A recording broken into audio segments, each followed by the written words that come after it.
इस समय जो मोदी सरकार राम के नाम पर काम कर रही है, राम का नाम कोई विकास नहीं है। विकास होगा देश का उत्थान करना, जनता के लिए काम करना, जनता के लिए तरक्की करना और जनता के लिए रोजगार पैदा करना। मैं सिर्फ मोदी सरकार से एक बात करता हूं, मोदी सरकार के आदमियों से बात करता हूं कि वो पिछले 9-10 साल के मोदी जी के एक काम को गिना दीजिएगा, उन्होंने ये काम किया है तो मैं मान जाऊंगा मोदी जी ने काम किया है। उस कंपनी से जिसने वैक्सीन बनाई और वैक्सीन को प्रूफ ना होने के बावजूद 502 करोड़ रुपए इलेक्ट्रॉल बॉन्ड खरीद करके लोगों को वैक्सीन दे दी, जिससे आज लोग मौत के मुंह में जा रहे हैं। आपने देखा युवा हार्ट अटैक से मर रहा है। अगर 400 पार की बात करते हैं आप, तो ये पक्का मान लीजिए आपको काम करना पड़ेगा।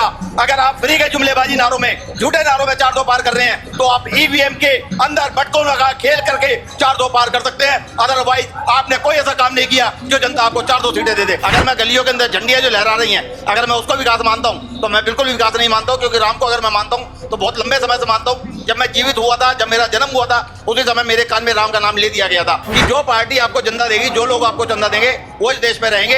अदरवाइज आपके ईडी जो है वो उनको जेल भेज देगी। अभी जो प्रेस को जरा से आजादी मिली हुई है, वो भी 2024 के बाद अगर मोदी सरकार आती है तो वो भी खत्म हो जाएगी। उसकी गोदी मीडिया ही सिर्फ उसके लिए काम करेगी। आप जैसे ईमानदार पत्रिका जो कर रहे हैं वो बिल्कुल भी नहीं रहेंगे।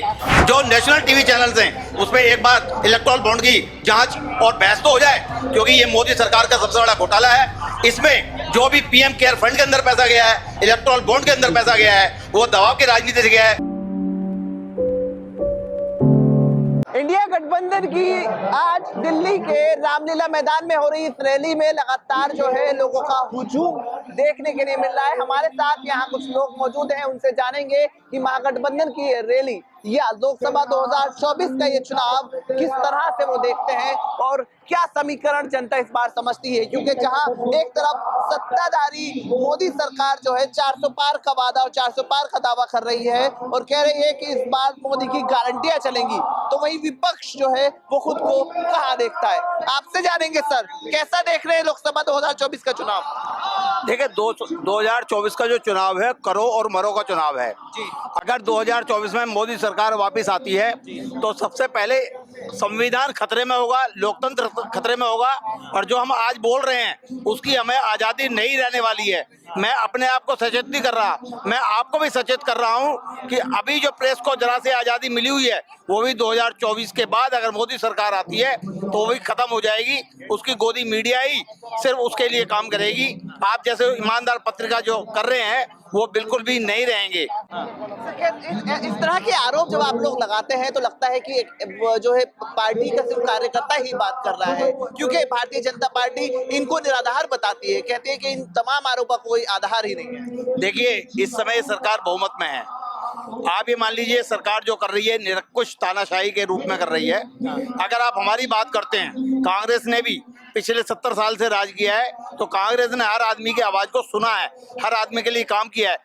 मैं सिर्फ मोदी सरकार से एक बात करता हूं, मोदी सरकार के आदमियों से बात करता हूं कि वो पिछले 9-10 साल के मोदी जी के एक काम को गिना दीजिएगा, उन्होंने ये काम किया है तो मैं मान जाऊंगा मोदी जी ने काम किया है। अगर मैं गलियों के अंदर झंडियां जो लहरा रही हैं, अगर मैं उसको विकास मानता हूं, तो मैं बिल्कुल विकास नहीं मानता हूं, क्योंकि राम को अगर मैं मानता हूं तो बहुत लंबे समय से मानता हूं। जब मैं जीवित हुआ था, जब मेरा जन्म हुआ था, उसी समय मेरे कान में राम का नाम ले दिया गया था। इस समय जो मोदी सरकार राम के नाम पर काम कर रही है, राम का नाम कोई विकास नहीं है। विकास होगा देश का उत्थान करना, जनता के लिए काम करना, जनता के लिए तरक्की करना और जनता के लिए रोजगार पैदा करना। 2014 से 24 तक इन 10 सालों में ये तमाम बातें जो आप कह रही हैं, जनता के लिए काम करना, जनता के लिए रोजगार पैदा करना, ये नहीं हुआ है देश में। देखिए अगर आप 80 करोड़ फ्री राशन को देश का विकास मानते हैं, तो मैं मानता हूं कि आपने 80 करोड़ लोगों को भिखारी बनाकर रख दिया है, काम नहीं दिया है। आप कह रहे हैं सिर्फ रोटी खाइए और गले में पड़े रहिए। कांग्रेस का काम है रोजगार देना।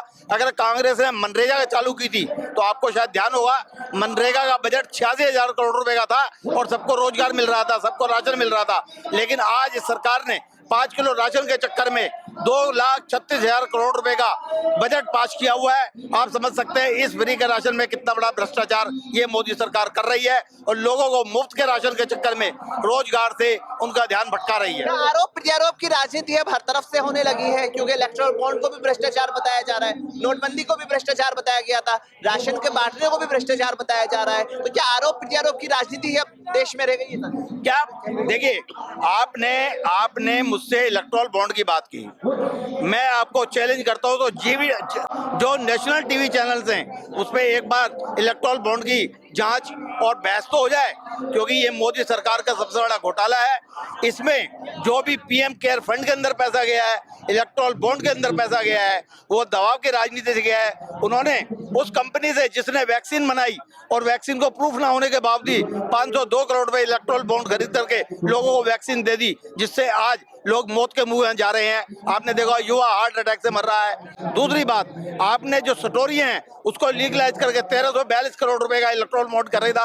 इसका मतलब क्या होता है कि जो पार्टी आपको चंदा देगी, जो लोग आपको चंदा देंगे वो इस देश में रहेंगे, अदरवाइज आपके ईडी जो है वो उनको जेल भेज देगी। इस तरह से लगातार हम देख रहे हैं कि अब बाहर जब हमने देखा तो बाहर एक बोर्ड बड़ी तादाद में हमें देखने को मिले, जहां एक तरफ लिखा था भ्रष्टाचारी हटाओ और दूसरी तरफ लिखा था भ्रष्टाचारी बचाओ। भ्रष्टाचारी बचाओ पर हमने देखा कि जो तस्वीरें थी वो साफ समझ में आ रही कि विपक्ष के नेताओं की तस्वीर है। तो दूसरी तरफ मोदी लगातार पूरे के पूरे विपक्ष को भ्रष्टाचार में जो है वो लिप्त बताते हैं। देखिए, पहली बात तो ये, आज मैं आपको एक गणना दे दूं, बीजेपी के 303 एमपी हैं, उसमें से 169 एमपी विपक्ष के हैं, जिसमें 77 एमपी सिर्फ कांग्रेस के हैं। आप समझ सकते हैं कि कांग्रेस के एमपीज को कितना प्रेशर दे करके उन्होंने अपने आप में शामिल किया होगा। अगर मैं नवीन जिंदल की बात भी करूं, आज वायनाड में जहां पर राहुल गांधी इलेक्शन लड़ रहे हैं, उनके सामने जो बीजेपी ने अपने कैंडिडेट खड़ा किया है उसमें 242 केस दर्ज हैं, लेकिन क्या बीजेपी को नजर नहीं आता? नहीं नजर नहीं आता। लखीमपुर खीरी जिसके लड़के ने किसानों के ऊपर वो थार चढ़ा दी थी और किसान कुचल दिए थे, ये सरकार हत्यारी सरकार है। और लास्ट में मैं आपसे एक चीज कहना चाहूंगा, आप कान खोल के सुन लीजिए, आज हम उस विचारधारा के साथ जी रहे हैं जिस विचारधारा ने देश को आजादी दिलाने वाले शख्स को, महात्मा गांधी को, आजादी मिलने के बाद 6 महीने के अंदर निपटा दिया था। आज हम उस विचारधारा के साथ जी रहे हैं। उस विचारधारा को कुचलना ही होगा और अपने देश को बचाना ही होगा, लोकतंत्र बचाना होगा, संविधान बचाना होगा। अगर ये संविधान 2024 में नहीं बचा तो ना हम रहेंगे, ना आप रहेंगे और ना हमारे बच्चों का भविष्य रहेगा।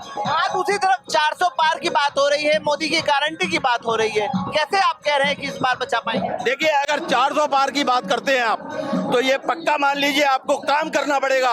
अगर आप फ्री के जुमलेबाजी नारों में, झूठे नारों में 400 पार कर रहे हैं, तो आप ईवीएम के अंदर बटकों लगा खेल करके 400 पार कर सकते हैं।